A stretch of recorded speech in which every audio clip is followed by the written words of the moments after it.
pick me, look, pick me, look, pick me.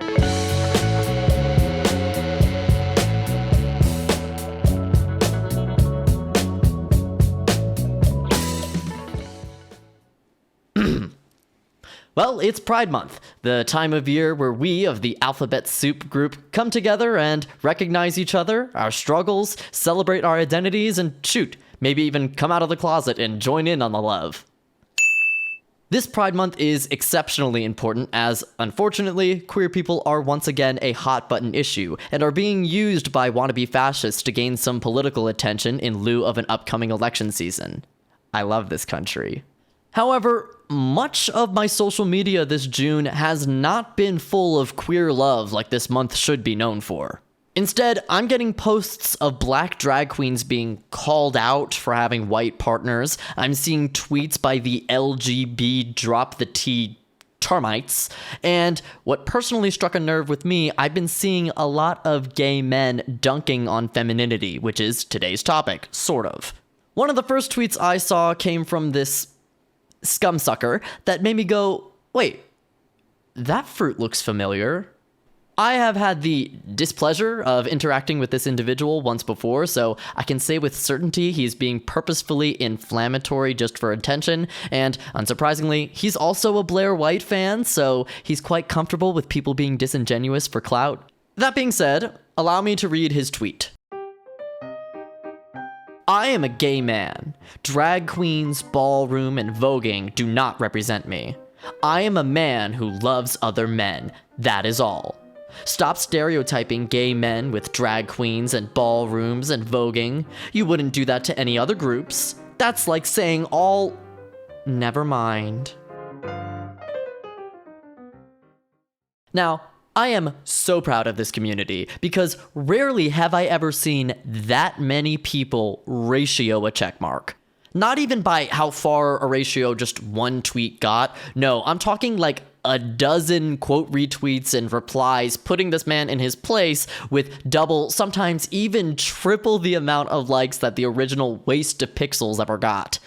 I think the only times I've ever seen this done otherwise were to surface level racists and actual pedophiles, so you're joining some wonderful ranks. Also, just to prove that this guy is totally full of it, you can find several "this you" responses to this tweet with old tweets of his showing that he's a massive fan of Drag Race, with one of my favorites being from not even a year ago saying something like, "You're telling me none of you gays watch Drag Race?" It's funny he's shocked that gay people actually can defy stereotypes and yet feigns offense when the shoe is on the other foot. I don't know. But that line, that "I am a man who just so happens to like other men, that is all," that line struck a personal chord with me. Because if you've lurked around my channel or you've known me for like a super long time, you'll know that way back when I was a part of the anti-SJW circle, which I guess has now evolved into the anti-woke circle. I hate internet discourse so much. I only bring this up to say that I know pretty well what's going inside their heads since I was once a part of this circle, and for some reason this particular line is coming back up in the zeitgeist as this morning I read a tweet that said, "Every single one of these men are out and proud gay men. Why can we not have these men as representation of gay men instead of fucking over-the-top drag queens and walking stereotypes of the most offensive gay men on the planet? The vast majority of gay men are just men who happen to like other men." Notice the same "I'm just a man who likes other men" line, also with that little sneak against drag queens, which we'll get back to. I already said my main point against this tweet on my Twitter, @sauerkraut. How secure in your identity must you be if you define it by what other people are doing? I see right through this stuff because, again, I was on the other side of the coin at one point. If you have to put down someone else to build yourself up, that is not self-confidence, that's insecurity. You're quite literally dependent on someone else just to be yourself. That's not to say representation doesn't matter, because I can't ever shut up about representation. I have an ever-hungry yearning for more and more representation of queer men, on screen, in written word, set on stage, or set to music. But also, I was a media studies student in college. So, I feel like I have the qualifications here to say, if you're talking like this, you've locked yourself in a filter bubble.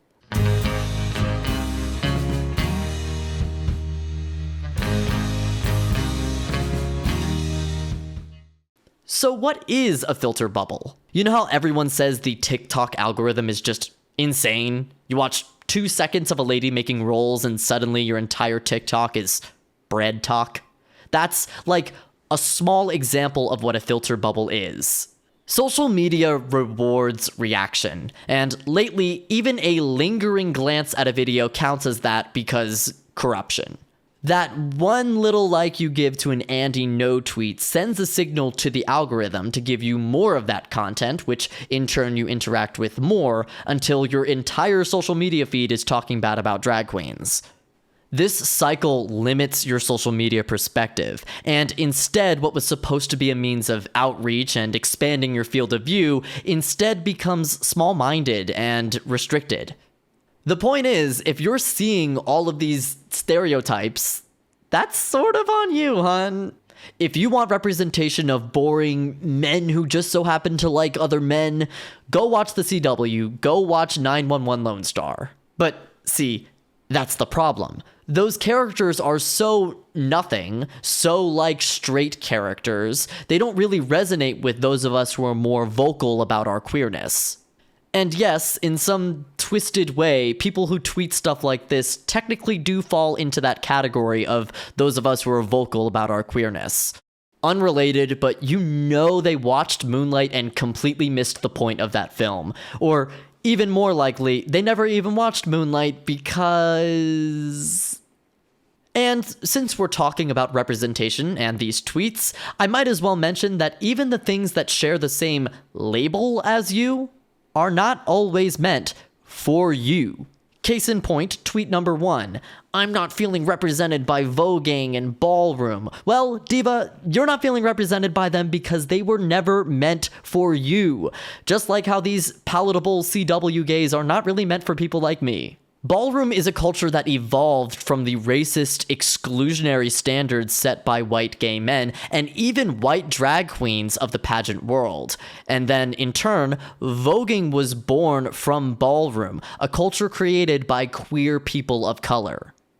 Yes, there are the occasional ballroom performers that are white, but so long as they recognize the space that they occupy, it's the metamorphosis of it all. I mean, it's not even my place to say much more on the ballroom scene than that, but if I, as a fellow muscle gay, can understand all of this, so can you. But this user is also a massive Nicki Minaj fan, and as previously mentioned, he's a big fan of Drag Race, so he's not being stereotyped, he's just being clocked as another flaming homosexual. The problem with all of this is, him and others that speak like this want to have their cake and they want to eat it too.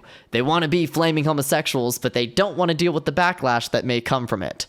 These people want to take all of that wonder and majesty and beauty created by people so far down the social totem pole. The drag artists, the queer people, the femmes, the trans people, the subcultures popularized by queer people of color. But then they throw mud at those same people to hopefully be overlooked by conservatives when they come to take away the queer community's rights, as is happening right now. Please pick me to save when you come to take away our whites, please. And again, I can say this from experience, this method does not work, because you're not just a man who happens to like other men, you're a fruit. Just like me, as evident by the filter bubbles that you're put in and the media that you admit you consume.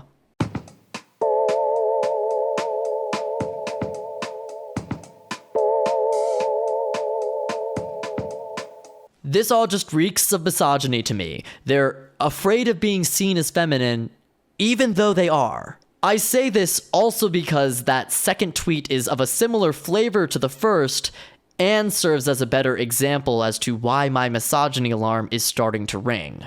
That tweet, the one that was like, why can't I be represented by these men, showed Neil Patrick Harris, Matt Bomer, and Elton John.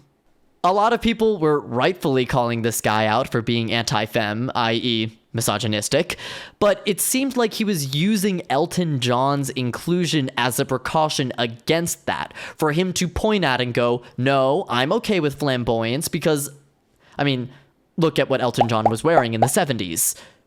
His problem, as was tweet number one's problem, is with the drag queens. Even if he were to deny it, several of his responses show otherwise, with one of the tweets even saying something like, I'm not against drag queens. At least not the ones who twerk in front of children. That little caveat is kind of a dead giveaway. It's giving very much, I'm not against black people. At least not the ones who steal. Touting that narrative is just a little sneak into your brain that you're making an association between these two things and you're not even realizing that you're doing it. The whole drag queens are a danger to my children narrative is stupid and tired, and rarely, if ever, does it actually prove true. I mean, for every one inappropriate performance you find that's in front of a child, I could probably find you 50 that are in front of children and are perfectly okay. Like, I don't really understand why one person's mistake defines the entire group. I can't prove all of this is rooted in misogyny, but all of these little examples, all of these little problems that people like this have, they all have femininity in common. The difference between Elton John and a drag queen is the womanness of it all. And I guess I really have to mention that these drag queens are also men who just so happen to like other men, like Matt Bomer, like Neil Patrick Harris. The only difference is the femininity that they have in how they present themselves. And you're totally allowed to not feel represented by femininity and drag queens, but to poo-poo on TV and advertisements, any sort of media production that includes people like that, that is where you lose me. And I'm not done, no. Let's talk about how this rhetoric is, ironically, anti-capitalist.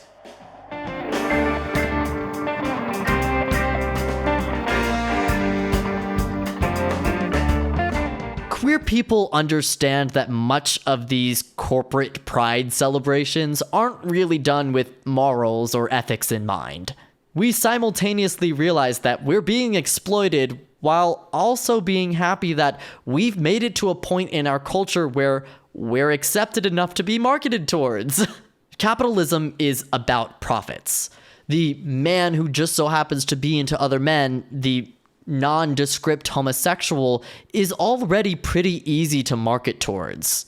For the most part, the nondescript homosexual doesn't really partake in queer culture, so they can be marketed towards just like a straight man would.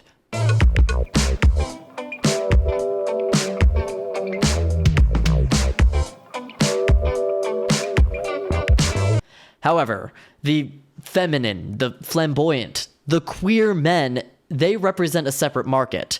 Say I am in charge of advertising, or even better yet, let's use a real-life example and say I am the guy in charge of advertising for Bud Light. I already have my Ford F-150 Republicans on lock, at least so I think. They love my yeast water in a can, but I want to improve my profits even more. Who is a demo that we really haven't gotten much profits from, but I bet we could? Well, queer people love to drink. Nightlife is a massive part of their culture, and Pride Month is coming up, the very apex of queer celebration. The era of TikTok has proven the power of spokesperson advertisements. Why don't we get a spokesperson? Well, we could get a Neil Patrick Harris type to do it, a relatively masculine, well-known gay who, one, probably costs at least $10,000 to get like a 30-second spot from, and two, likely more so appeals towards the nondescript gay, a demographic we already get decent sales from. So why don't we choose someone who actually represents the target audience we're going after? What about a drag queen or even a trans woman? I probably wouldn't even need to pay them nearly as much as I would an A, B, or even C-list celebrity. Do you see where I'm going with all of this? The efficacy of this strategy does vary on literally an innumerable amount of factors, but my point stands. All of this is done for the sake of maximizing profits, regardless of morals, which is the very motivator behind a capitalist economy. And you know you are doing bad when I'm throwing myself to defend capitalism like it really needs my help.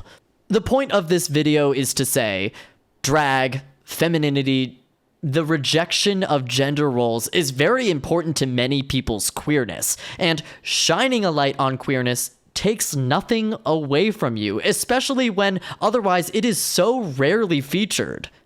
In short, as George Carlin would probably put it, stop punching down on people who already feel alone enough as is.